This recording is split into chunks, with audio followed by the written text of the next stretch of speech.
ఓం సరళ సంస్కృత అధ్యయనము సులభంగా సంస్కృతం మాట్లాడదాం. షడ్వింశతి పాఠ. వింశతి అంటే 20, షట్ వింశతి షడ్వింశతి పాఠ 26వ పాఠము 26వ తరగతి.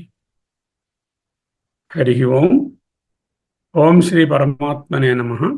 ఓం శ్రీ గణేశాయ నమః. ఓం శ్రీ పాణిని వరరుచి పతంజలిభ్యో నమః. మనము సర్వనామాలు చూస్తున్నాము. ఆ సర్వనామాలలో విభక్తులను చూస్తున్నాము. సర్వనామాలు మనకు 5 రకాలుగా ఉంటాయి, 6 రకాలుగా ఉంటాయని చూసాము. మొదటిది ఏంటంటే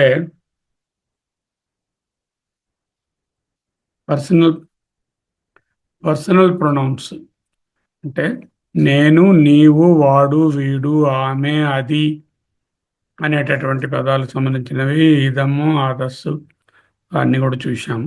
ఈ పురుషవాచక సర్వనామములు అంటారు. ఇంటరాగేటివ్ ప్రొనౌన్స్ ప్రశ్నార్థకమని కిమ్ అనే దాని రూపములను, విభక్తి రూపాలను ఏకద్విబహువచనాలలో చూశాము. అలాగే సాపేక్ష సర్వనామమైనటువంటి యహ, యం అనే శబ్దం గురించి కూడా, యత్ శబ్దము అది కూడా చూసి ఉన్నాము. అనిర్దిష్ట సర్వనామాలు చూడలేదు. కశ్చిత్ అనేది ఇంకా బాకీ ఉంది, ఏదో సమయంలో చూద్దాం. ఈరోజు సంఖ్యావాచకమైనటువంటి ఉభయ, ఉభ అనేటటువంటి వాటిని గురించి చూద్దాము. ఉభ అనేటటువంటిది విశేషణము, సంఖ్యావాచకమేమో ఉభయ. సర్వలాగే ఉభ కూడా విశేషణ సంబంధమైన సర్వనామము.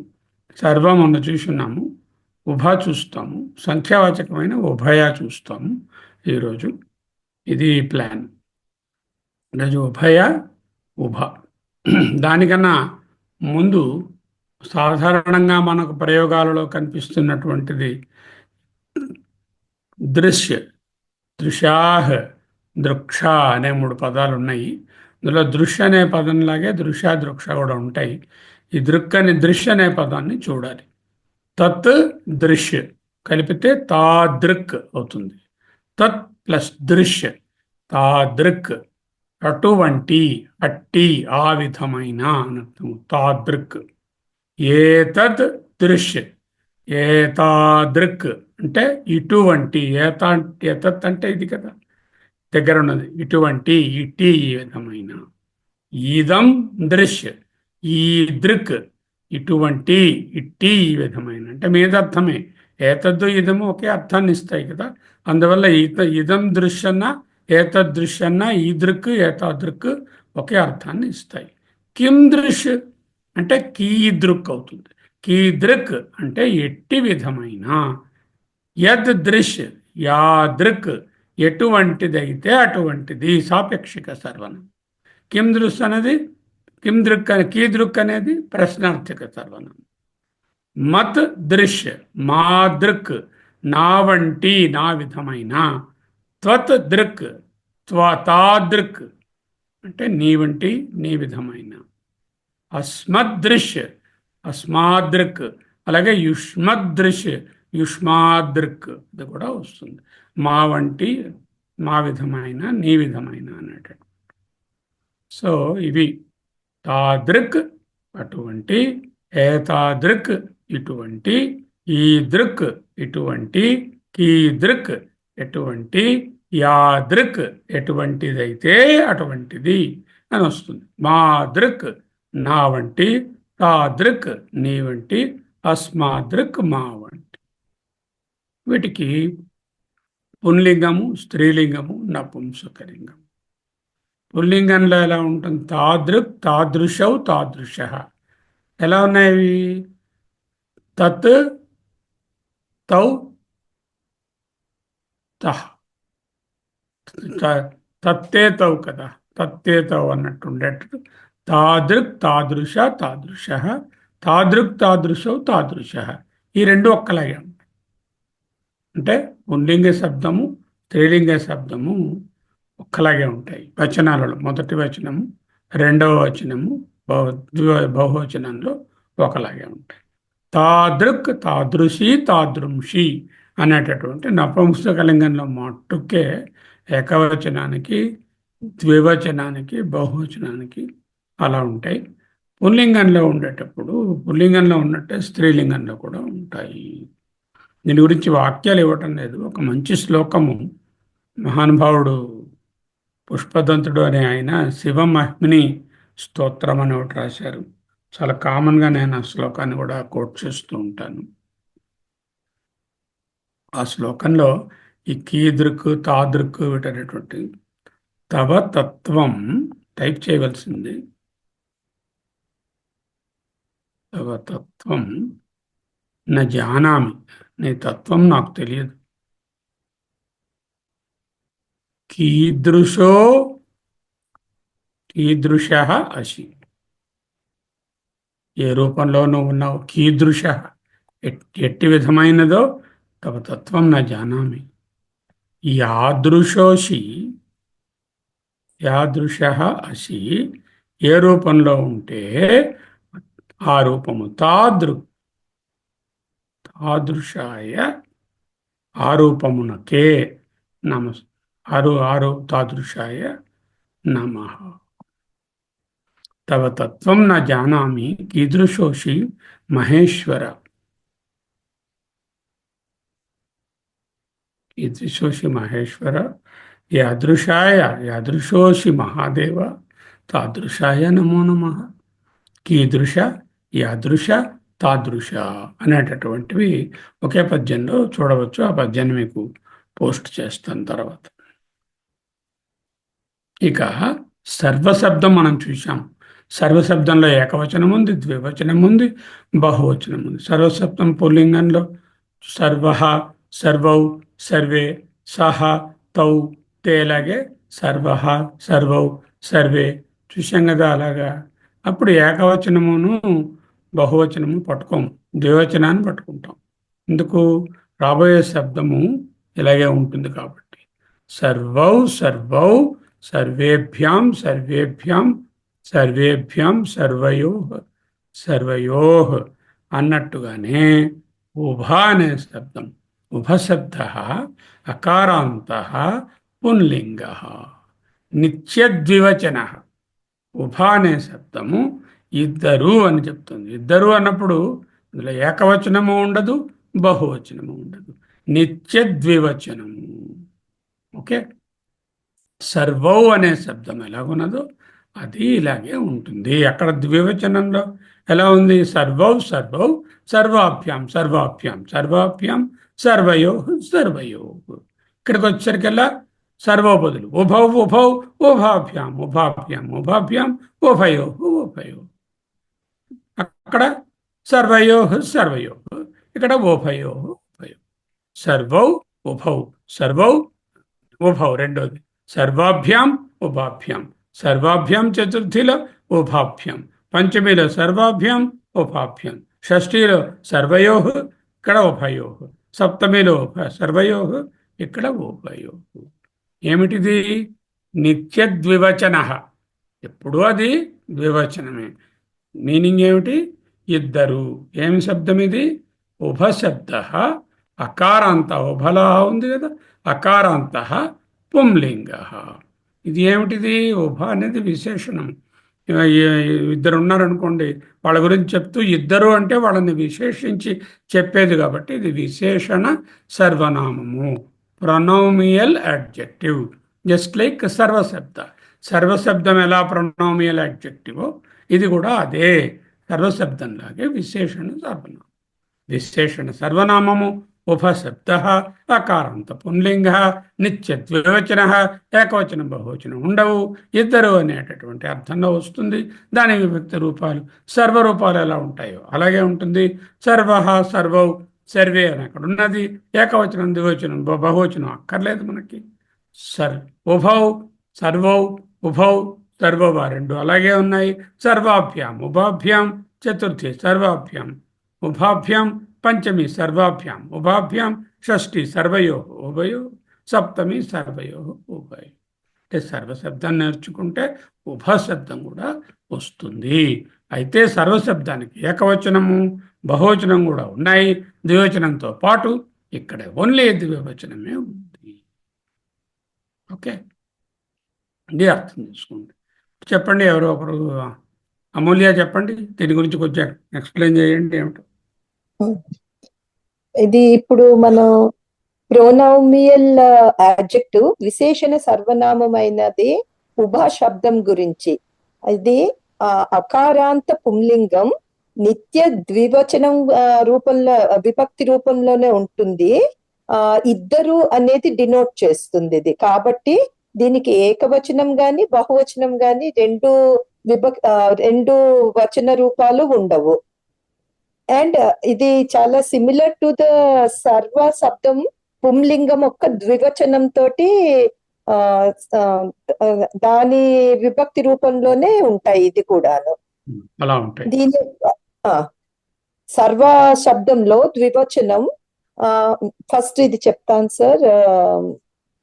ఉభ శబ్దం చెప్తాను.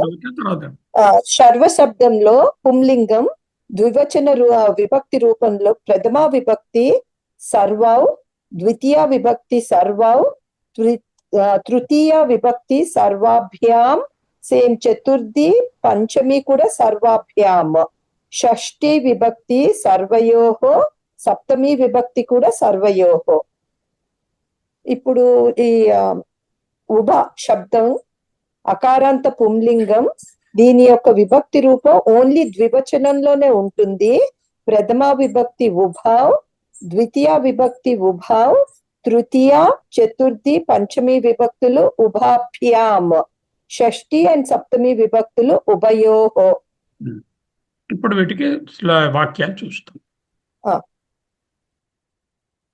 ఉభౌ ఛాత్రౌ పఠంతౌ. ఉభౌ పుల్లింగ రూపము, ద్వితీయ విభక్తి ద్వివచనంగానే ఉంటుంది. ప్రథమ విభక్తి ఛాత్రౌ, అది కూడా అంతే కదా, ఇద్దరు విద్యార్థులు.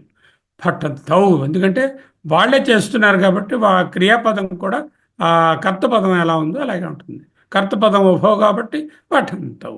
ఉభౌ ఛాత్రౌ పఠంతౌ, ఇద్దరు విద్యార్థులు చదువుతున్నారు. ఉభౌ బాలకౌ, ఇక్కడ ఉభౌ అనేది ద్వితీయలో చెప్తున్నారు. ఇద్దరు బాలకులను, ఇద్దరు విద్యార్థులు కాదు, ఇద్దరు బాలకులను, ఇద్దరు అబ్బాయిలను, విద్యార్థులు. కాపీ అయిపోయింది అలా. బాలకులను అహం నేను పశ్యామి చూస్తున్నాను. అహం కాబట్టి పశ్యామి అని ఉంది. ఇక్కడ ఉభవ్ అనేది కర్త కాబట్టి పఠంతౌ ఉంది. ఉభౌ బాలకౌ అహం పశ్యామి, ఇద్దరు బాలకులను నేను చూచుచున్నాను. ఉభాభ్యాం బాలికాభ్యాం సహ గాయసి. ఇక్కడ అబ్జర్వ్ చేయండి, ఇందాక ఓన్లీ విభక్తే చూపించాను, ఒకే ఒక లింగం చూపించాను, పుల్లింగము. స్త్రీలింగానికి అదే, నపుంసక లింగానికి అదే. అంటే ఆడవారిని చెప్పినా, వస్తువుని చెప్పినా, మగవారిని చెప్పినా, ఇద్దరు లేక రెండు అన్నప్పుడు ఒకే ప్రయోగం ఉంటుంది. అంచేత స్త్రీలింగ నపుంసక లింగములు చూపించలే, ఇద్దరు రెండు అంటున్నాం కాబట్టి. ఉభౌ బాలకౌ అహం పశ్యామి, ఈ రెండు కూడా పుల్లింగంలో. ఉభాభ్యాం బాలికాభ్యాం, ఇద్దరు బాలికలతో సహా కూడా. గాయసి అని ఉంది కాబట్టి త్వం అనేటటువంటిది ఇక్కడ ఇంప్లైడ్. త్వం గాయసి, నీవు పాడుతున్నావు. త్వం రాయక్కర్లే, గాయసి అని అంటున్నాం కాబట్టి. పశ్యామి అంటే అహం అని ఎలాగ ఇంప్లైడ్, సహ గాయసి అంటే సహ వాళ్ళ కూడా త్వం గాయసి అనేది అర్థం. ఉభాభ్యాం వనితాభ్యాం, ఇద్దరు స్త్రీల కొరకు సహాయం కురు, సహాయము చేయవలయను, సహాయము చేయి. కురు అంటున్నాం కాబట్టి మళ్ళీ నీవు రాస్తే రాయొచ్చు, లేకపోతే సహాయం చెయ్యాలి అని రాసుకోవచ్చు.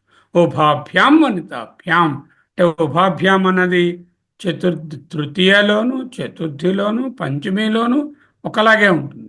అది చతుర్థియా, తృతీయవా, పంచమవా అంటే పక్కనున్న పదాన్ని బట్టి మనం తెలుసుకోవాలి. ఉభాభ్యాం బాలికాభ్యాం, ఉభాభ్యాం వనితాభ్యాం, ఉభాభ్యాం ప్రయత్నాత్. అంటే ఇద్దరి ప్రయత్నముల వలన కార్యం సఫలం, పని సఫలమైనది. ఉభయో, ఉభయో ఈ రెండు ఒకలాగానే ఉంటాయి. ఉభయో శ్రద్ధ ఆవశ్యకం, ఉభయో ఇద్దరకు శ్రద్ధ శ్రద్ధ ఆవశ్యకం.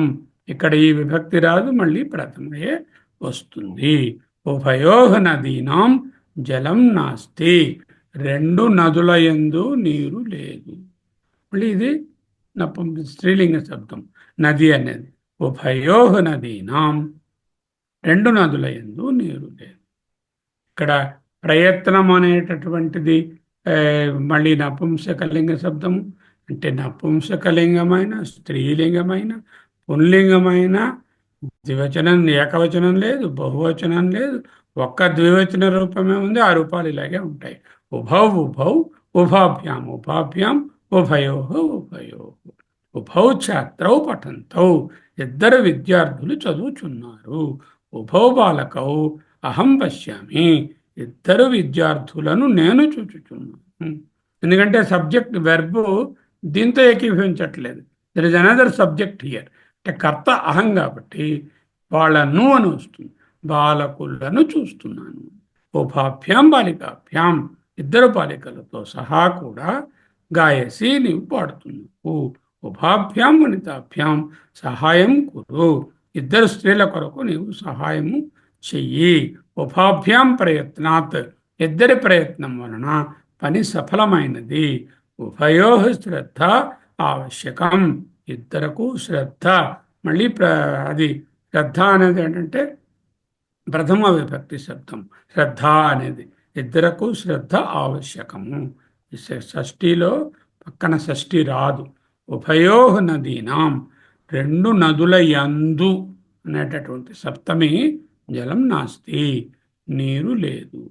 స్త్రీలింగ పదమైనటువంటి నది అయినా, బాలికాభ్యామన్నా, వనితాభ్యామన్నా, పుల్లింగమైనటువంటి ఛాత్రవ బాలకం అన్నా, ప్రయత్నం అనేటటువంటి నపుంసకలింగం అయినా ఏదైనా సరే ఇక్కడ లింగ భేదము లేకుండానే ఇద్దరు రెండు అనేటప్పుడు ఒకే విధంగా విభక్తి రూపాలు ఉంటాయి.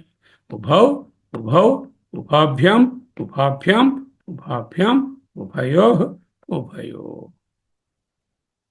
సరేనా? ఇప్పుడు చూడండి, ఎవరైనా ఒకరు నాగరత్నం గారు చూడండి.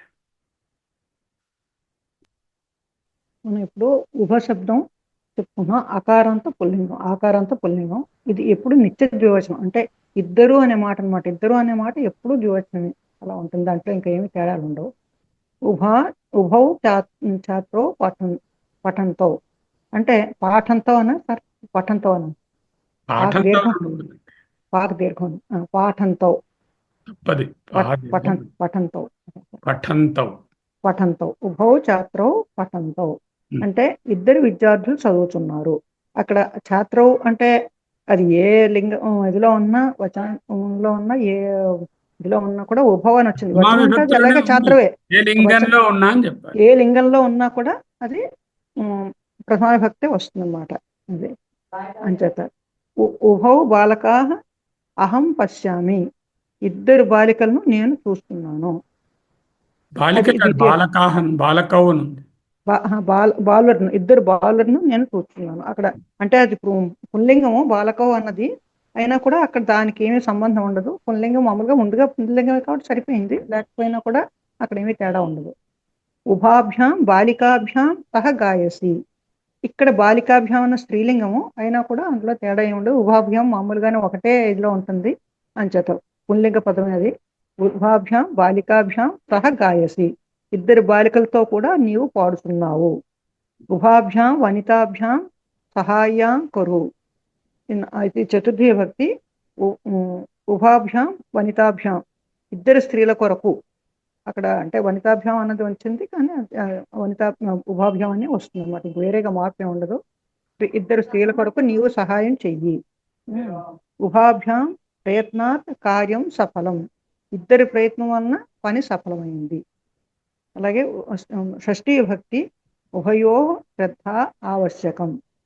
ఇక్కడ శ్రద్ధ అన్నది అంటే అక్కడ ఇదే వస్తుంది అనమాట. అంటే షష్ఠీ విభక్తి ఏం రాదు చేత, అది ఉభయో అన్నదే షష్ఠీ విభక్తి.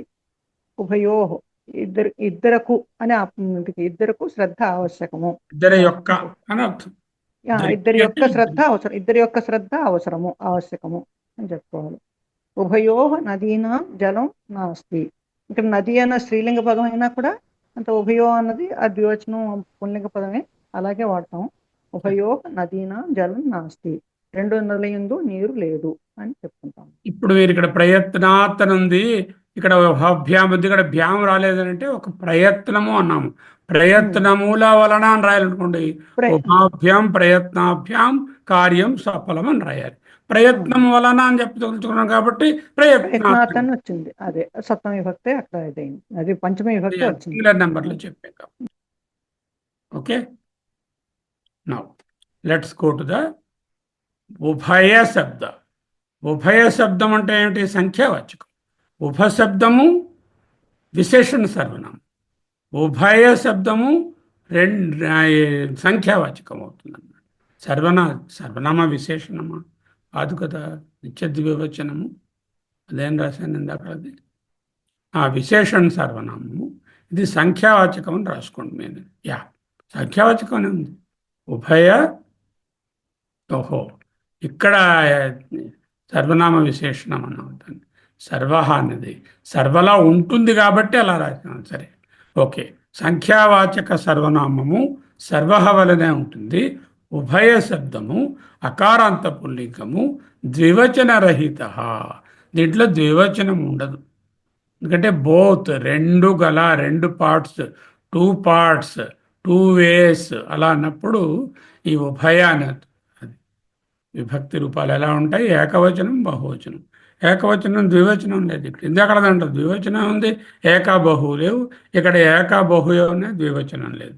ఎందువల్ల అంటే ఇక్కడ చూడండి, సర్వ, సర్వే, సర్వం, సర్వాన్, సర్వేణ, సర్వై, సర్వస్మై, సర్వేభ్య, సర్వస్మాత్, సర్వేభ్య, సర్వస్య, సర్వేషాం, సర్వస్మిన్, సర్వేషు అంటూనే ఉంటాయి. సర్వం, సర్వం, సర్వేణ, సర్వస్మై, సర్వస్మాత్, సర్వస్య, సర్వస్మిన్. పులింగంలో సర్వ శబ్దానికి, సర్వశబ్దానికి అలా ఉన్నాయి. ఉభయ, ఉభయం, సర్వేణ, ఉభయేణ, సర్వస్మై, ఉభయస్మై, సర్వస్మాత్, ఉభయస్మాత్, సర్వస్య, ఉభయస్య, సర్వస్మిన్, ఉభయస్మిన్. ఇక్కడ సర్వే ఉభయే, సర్వాన్ ఉభయాన్, సర్వై ఉభయై, సర్వేభ్య ఉభయేభ్య, సర్వేభ్య ఉభయేభ్య, సర్వేషాం ఉభయేషాం, సర్వేషు ఉభయేషు. అంటే సర్వశబ్దం గుర్తుంచుకుంటే ఈ రెండు రకాల ఉభయ రెండు కూడా మనం పట్టుకోవచ్చు. తెలుసుకోవాల్సింది ఏంటంటే, ఉభయదానికి ద్వివచనం ఉంటుంది, ఉభయదానికి ఏక బహువచనాలు ఉంటాయి. ద్వివచన రహిత అని మన శబ్దమంజరిలో రాసి ఉంది. కాబట్టి ద్వివచనాన్ని మనం జనరల్గా చెప్పం దీనికి. అది దీనికి వాక్యాలు ఇవ్వడం లేదు నేను కావాలని, ఎందుకంటే చాలా వాక్యాలు ఇలానే ఉంటాయి కాబట్టి మీకు వాటిని టైప్ చేసి పంపించేస్తాను. ఈ వాక్యాలు దాంతో చూసుకోండి. ఇది ఒకసారి చెప్పండి, ఎవరైనా, మన కమల గారు చెప్పండి. సర్వనామములు న్యూమరికల్ ప్రొనౌన్స్, సంఖ్యావాచక సర్వనామం, ఉభయ శబ్దం అకారాంత పుల్లింగం, అంటే ద్వివచన రహితం, ద్వివచనంలో ఉండదు, ఏకవచనం బహువచనంలో ఉంటుంది.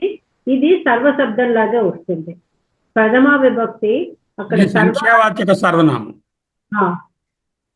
ద్వివచన విశేషణ సర్వనామం, విశేషణం. ఇది ప్రథమ విభక్తి సర్వ సర్వే లాగే ఉభయ ఉభయే. ద్వితీయ విభక్తి సర్వం సర్వాన్, ఉభయం ఉభయాన్. తృతీయ విభక్తి సర్వేణ సర్వై, ఉభయేన ఉభయై. చతుర్థి విభక్తి సర్వస్మై, సర్వేభ్య అని వస్తుంది. ఇక్కడ చతుర్థి విభక్తి ఉభయస్మై, ఉభయేభ్య. పంచమి విభక్తి సర్వస్మాత్, సర్వేభ్య, ఉభయస్మాత్, ఉభయేభ్య. షష్ఠీ విభక్తి సర్వస్య, సర్వేషాం, ఉభయస్య, ఉభయేషాం. సప్తమి విభక్తి సర్వస్మిన్, సర్వేషు, ఉభయస్మిన్, ఉభయేషు. సరే, ఇప్పుడు పోయినసారి మనం కొన్ని ఎక్సర్సైజ్ ఇచ్చాము, అవి మీకు ఆన్సర్లు ఆమె పెట్టలేదు, కొంచెం కఠినంగా కూడా ఉండుండొచ్చు మీకు. వాటిని చూసి మళ్ళీ కొత్త చూసుకుందాం. పోయినసారి 45లో ఇచ్చినవి ఈ గీతా సూక్తుల విభక్తులు భావము వ్రాయండి అని ఇచ్చాము. అవి ఏమిటో చూద్దాం. సర్వం సమాప్నోషి తతోసి సర్వః. సర్వం సమ్యక్ ఆప్నోషి తతః అసి సర్వః. ఓకే, 11వ అధ్యాయంలో 41లో అర్జునుడు గారు అంటున్నారు. ముందు లైన్లో ఇది ఒక అమూల్య ఏదో ఉంటుంది, చెప్పమ్మా అమూల్య. సార్ ఇది 40th శ్లోకం సార్, 11th చాప్టర్ 40th అవునమ్మా, అని ఉంది. 40th నేను కూడా చూశాను. 41 కాదు, 40th నేను కూడా పొద్దున్న చూశాను. 40th అనే ఉంది, కరెక్ట్. సర్వం సమాప్నోషి తతోసి సర్వః. ముందు దాంట్లో త్వం అని ఎండ్ అయింది ముందు లైన్. ఓకే, ఆ త్వం సర్వం సమాప్నోషి అన్నమాట. త్వం కూడా న్యాయంగా ఈ వాక్యంలో ఇవ్వాలి. త్వం సర్వం సమాప్నోషి తతోసి సర్వం. ఇక్కడ సర్వం అనేటటువంటిది ఏ విభక్తిలో ఉన్నది? ప్రథమలో ఉందా, ద్వితీయలో ఉందా? ద్వితీయ. ద్వితీయ విభక్తిలో ఉంది. సర్వమును త్వం సర్వమును. సమ్యక్ బాగా ఆప్నోషి అంటే వ్యాపించి ఉంటావు. ఆప్నోసి అనాలన్నమాట. అది సంధివేశాన ఆప్నోషి. అసి అనేటటువంటిది త్వంకి ఎండింగ్ కదా. అంటే మనము మధ్యమ పురుషుడు చెప్పినప్పుడు అసి, పఠసి, వదసి అలా అంటాం కదా. ఇక్కడ కూడా అసి, సమాప్నోసి, సమాప్నోషి అయిపోతుంది సంధివేశం. సమ్యక్ ఆప్నోషి ఎవరు? త్వం. దేనిని? సర్వమును అంటున్నాం కాబట్టి ద్వితీయ విభక్తి. త్వం సర్వం సమాప్నోషి. లాస్ట్లో సర్వః ఉంది. సర్వః సర్వే, సర్వః సర్వౌ సర్వే ప్రథమ విభక్తి. ఏకవచనంలో సర్వః అంటే అన్నిటినీ, తతః అసి ఎవరు? త్వం అసి. తతః సర్వం, సర్వము తతః అందువలన సర్వః త్వం అసి. అన్ని ప్రాణులు, అన్ని వస్తువులు అన్నీ కూడా నీవే అయి ఉన్నావు. త్వం సర్వః అసి. సెంటెన్స్. త్వం సర్వః అసి, త్వం సర్వం సమాప్నోషి. ఆ తతః పక్కన పెట్టండి. అందువలన సర్వం సమాప్నోషి, అందువలన త్వం సర్వః అసి. ఓకే, మొదటి సర్వం అనేటటువంటిది ద్వితీయలో ఉంది, ఈ సర్వః అనేటటువంటిది ప్రథమలో. ఓకే, తర్వాత దాంట్లో సర్వకర్మాణి మనసా సన్యస్య అస్తే సుఖం వసి అని ఉంటుంది. తర్వాత సర్వకర్మాణి, కర్మాణి అది నపుంసకలింగ శబ్దము, ప్లూరల్లో ఉంది. సర్వకర్మాణి అన్ని కర్మలను, మనసా మనస్సునందు సప్తమి విభక్తి, సన్యస్య ఆస్తే సన్యసించి ఉండే అని. సర్వకర్మాణి మనసా సన్యస్యాస్తి.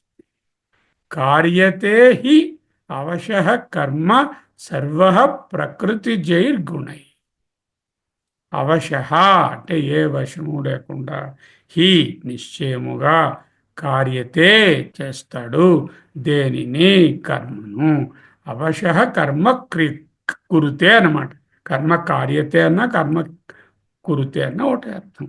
అవశః కర్మ కార్యతే హి, సర్వః కర్మ అవశః కార్యతే హి. సర్వః కర్మ అన్ని కర్మలను అవశః కార్యతే హి తన వశం లేకుండానే చేస్తాడు. ఎందుకు? ప్రకృతి జై గుణై, ప్రకృతి జైర్గుణై.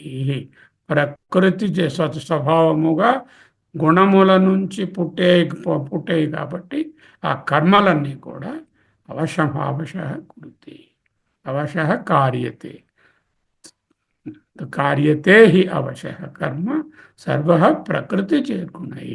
సర్వః అన్నీ కూడా ప్రకృతి జైర్గుణై, ప్రకృతి గుణముల నుంచి పుట్టినవి, ప్రకృతి నుంచి పుట్టినటువంటి గుణములు, ఆ గుణముల నుంచి వచ్చినటువంటి కర్మలు. ఈ కర్మలు అవశం లేకుండా చేస్తాడు కదా. కార్యతే హి అన్నాడు. యస్య సర్వే సమారంభాః కామ సంకల్ప వర్జితాః. యస్యా ఎవనికి సర్వే, సర్వే ఎక్కడి నుంచి వచ్చింది? ఏ ఏ పదం అది? సర్వే అనేటటువంటిది సర్వనామ విశేషణం, సర్వం ప్రోనౌన్స్ అడ్జెక్టివ్. ఏమా? సర్వ శబ్దం బహువచనం. నుంచి వచ్చింది. బహువచనం. ప్రొనౌన్స్ సర్వే సర్వే ఏ లింగంలో ఉంది? బహువచనం, ప్రథమం, పుల్లింగం. పుంలింగము, ఆ. ప్రథమ విభక్తి. బహువచనంలో ఉంది. ప్రథమా బహువచనం. విభక్తి బహువచనము, బహువచనం. నపుంసకలింగ శబ్దం. అంతేనా? పుంలింగం సహ తే సహ తే తౌ సా తే తాః పుంలింగం. కదా. పుల్లింగం అని చెప్పారు సార్ నిన్న. పుల్లింగం పుల్లింగం అని బహువచనం. Survey survey survey. సమారంభాః అంటే చేస్తున్నాడు అంటే మొదలు పెట్టాడు అంటే చేస్తున్నాడు. ఎలాగా? కామ సంకల్ప వర్జిత అంటే కామ సంకల్పములు లేకుండా యస్య ఎవడైతే సర్వే అంటే బహువచనంలో ఉంది అన్ని కర్మలను, అన్ని సమారంభా, అన్ని కార్యములను కామ సంకల్ప వర్జిత. సర్వస్య అంటే ఏ విభక్తిలో ఉంది? తస్య చతుర్థి, సారీ తస్య షష్ఠి. అలాగే సర్వస్య షష్ఠి విభక్తి. సర్వస్య షష్ఠి విభక్తి. అహం నేను, హృది సప్తమి, సన్నివిష్ట దగ్గరగా ఉన్నాను. సర్వస్య అంటే అందరి యొక్క హృదయమునందు, హృది సప్తమి సర్వస్య అన్నది యొక్క వచ్చింది కాబట్టి అందరికీ అన్న అందరి యొక్క అన్న ఒకటి అర్థం. అన్నిటికీ సర్వస్య చ అహం హృది సన్నివిష్ట. సర్వయోనిషు, యోనిషు అంటే మళ్ళీ అది బహువచనము, అంతేకాకుండా అది సప్తమి విభక్తి. సర్వయోనిషు అన్ని గర్భముల నుండి కౌంతేయ మూర్తయ ఆకారాలు, రూపాలు సంభవంతి పుడుతున్నాయి. యాహ్ అది కూడా బహువచనము. అదేంటంటే మళ్ళీ సాపేక్షిక సర్వనామం.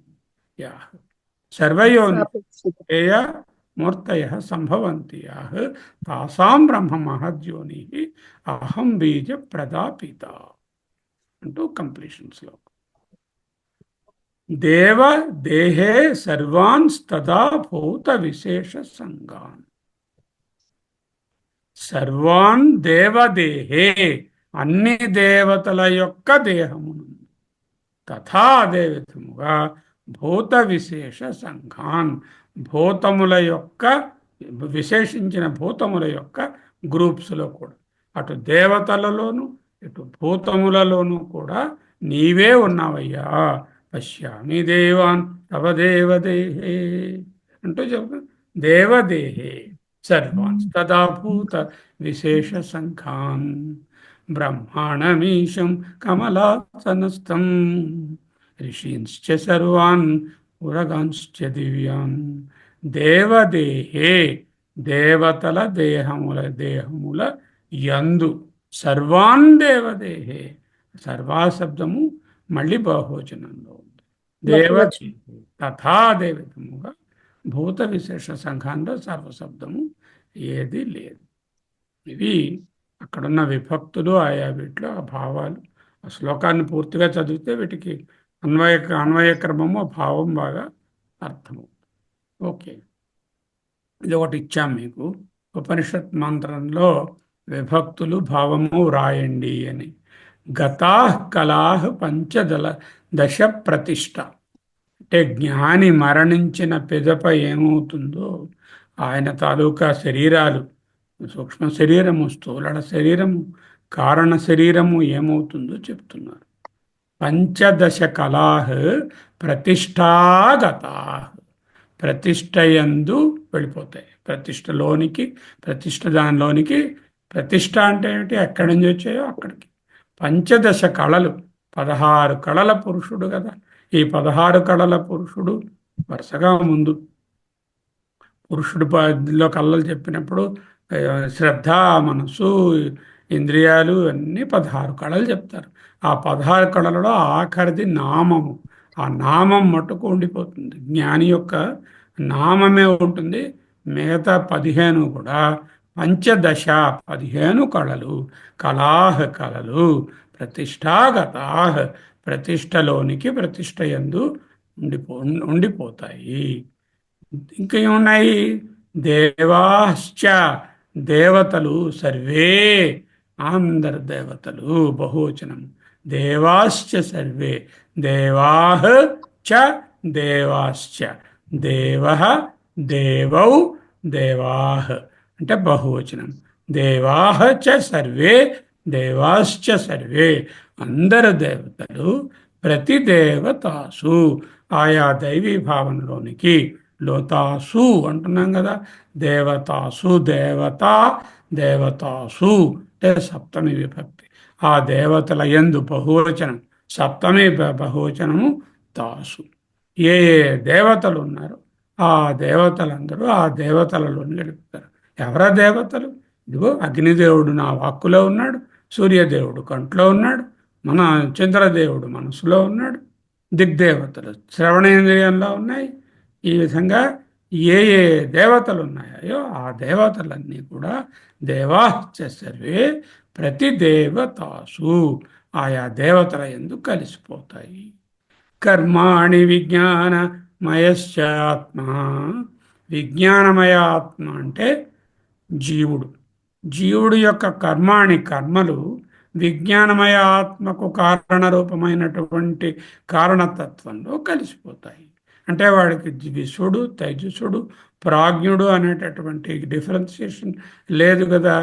చేత కర్మాణి వాళ్ళు చేసేటటువంటి కర్మలు, వాటి తాలూకా ఫలితాలు అన్నీ కూడా విజ్ఞానమయశ్చ ఆత్మ జీవుని యొక్క కారణతత్వంలోకి పోతాయి. అంటే మొదటి దాంట్లో ఏం చెప్పారు? స్థూలమైనటువంటి వాటిని చెప్పారు. రెండో దాంట్లో ఏం చెప్పారు? సూక్ష్మమైన అంశాలు చెప్పారు. మూడో దాంట్లో ఏం చెప్పారు? కారణతత్వంలో విలీనవాడు అని చెప్పారు. పరే అవ్యయే, ఈ విధంగా ఒక దాంట్లో స్థూలము సూక్ష్మము, సూక్ష్మము కారణంలోను, ఈ కారణము పరే అవ్యయే ఆ అవ్యయ పరబ్రహ్మనందు సర్వా ఇవన్నీ కూడా ఏకీభవంతి ఒక్కటే అయిపోతాయి. అంటే అన్నీ ఆ జ్ఞాని యొక్క స్థూల సూక్ష్మ కారణ శరీరాలనే విభాగం లేకుండా అన్నీ పరబ్రహ్మమే అయిపోతాయి. అంటూ ముండకోపనిషత్తులో అత్యుత్తమమైనటువంటి ఒక శ్లోకం, ఒక మంత్రం.